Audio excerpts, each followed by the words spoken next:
This was waking up in the morning to this fan running by itself, which was kind of weird, and it turns out it was a faulty fan switch.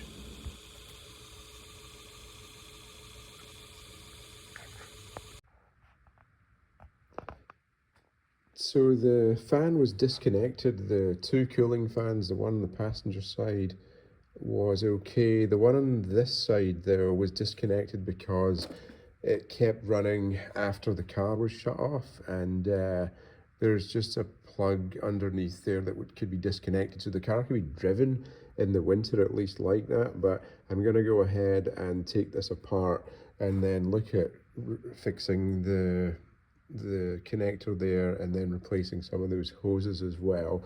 Particularly this one down here was leaking previously, so we have a new one here, and then just probably replace most of these other hoses.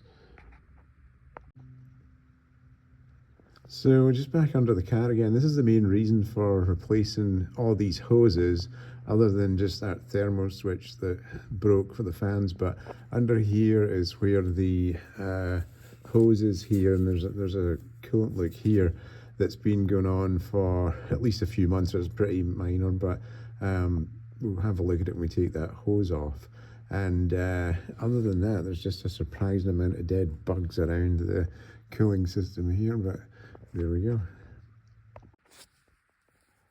So this is with the hose loosened here, and actually fairly easy just to loosen that in quite a controlled way. So that drains out there and doesn't make too much of a mess.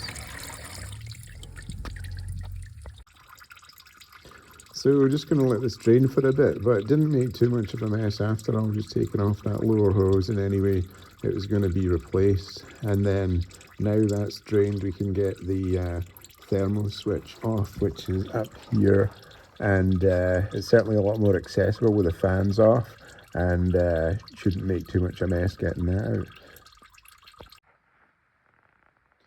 So this is showing the new coolant hoses that were installed here. So I've got the this one here, which is from the thermostat, which was just down below here, down to the lower part of the radiator, and this is what the code was for this one. And the one that's installed is actually original Porsche hose there. This is an aftermarket hose that didn't seem to fit as well. At least I couldn't make it fit as well, so the original part seemed to fit a lot better. Then on the top here we have the replaced hose from the top here, the drain bleed valve down to the top of the radiator, and this is this hose here, which was again an aftermarket hose that was from FCP Euro, and it fitted really well. And the other kind of weird shaped hose was the lower expansion tank here that goes down across over to the other side of the car into the top of the radiator, and that is this one here, which is the original Porsche part number. Fitted a lot better. Again, kind of a weird shape, and I think that it should go with the OEM hose there. And then there is the one that goes from the top of the coolant expansion tank down here into the top of the radiator here, which is this one. And again there, that was an original hose, and seemed to fit no problem. So those were the replacement hoses, and see how that goes.